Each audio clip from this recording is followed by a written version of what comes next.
Hey, if there is an iPad that can easily be taken for granted since its release feels like a guarantee on a yearly basis, that's a budget model. At least it used to be, since in 2022 things went in unexpected direction. The 9th generation, contrary to all predictions, remained as a part of current Apple's tablet selection. The 10th gen, which was considered its replacement, did arrive in October, but as it appears like a whole new product line, the one that narrows the difference between the budget iPad and the mid-ranger. This not only made the existing tablet lineup even more confusing, but it also put cloud over iPad release cycle, made it unpredictable with a lot of space for speculation. However, we can try to find the right answer. Should you wait for next iteration of standard iPad, or should you settle with something that's already available? Let's talk.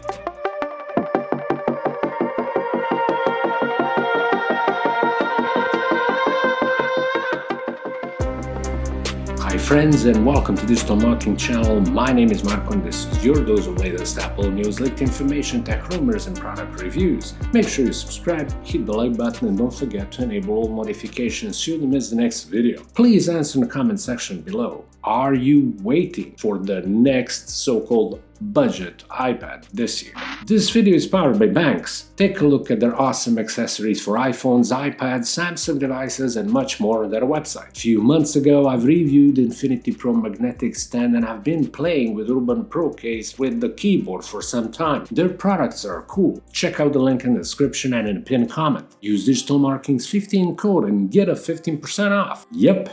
Allow me to put things into perspective how unclear the situation is. There is no single leak, no rumors mentioning standard iPad. None for now. I will exclude the one from Mark Gurman talking about possible subtle refresh in a form of chip upgrade and words of doubt in any new iPad arrival this year. Truth to be told, the successor of 10th generation will face serious challenge. The main reason for that are specs of 2022 model. With a 14 Bionic at its belly with 4 gigs of RAM already seems fast enough for its price range. Just one step above and there is an iPad mini with a 15 Bionic, which replacement should land somewhere at the beginning of the next year. Mini has laminated display and support for Apple Pencil too, but that's all, which 10th generation lacks. In other words, Cupertino Giant doesn't have many options where it may go with iPad 10 successor. Just 2 to be precise, bringing a 15 and display lamination. The problem is that iPad 11 with laminated display could potentially dip into the profit margins of iPad Air, since essentially this would be rebranded iPad Air 4. Not to mention that iPad 11 will be the second iteration with a front-facing camera, relocated to the landscape mode. 2022 iPad is the only Cupertino's tablet for now with this modification. Nothing more is expected. To wait for something like sudden Apple Pencil 2 support would seem too much in just 1 year. Not to mention that magnetic charging connectors would need to be implemented and properly positioned. More base storage feels more than just a wishful thinking, but both Air and Mini are still offered in 64 gig storage configurations as starting options, so this will not happen yet. You can see my iPad 10 full hands-on review and how it compares against 2018 Pro model. Honestly, it's really difficult to recommend to wait iPad 11, especially to someone that is considered as a basic user that wants a device to read emails, surf the web, watch videos and do occasional gaming. 10th generation has many demands covered in almost every way, accessories included. This is if you are considering purchase or you need similar model ASAP, while your budget is tight and you don't want the old style design that's been offered with 9 iteration. There are exceptions though, and those would be willing to catch any kind of specs bump. If you belong to this group and you can afford to wait, why not? If there's something that many fans of this product category would like to see, it would definitely be display lamination. Such a step would truly be valuable and the winner for this model. But as I said previously, 11th gen iPad with such a display may easily inflict damage to the sales of iPad Air, and it doesn't matter if the Air comes with the M-class silicon.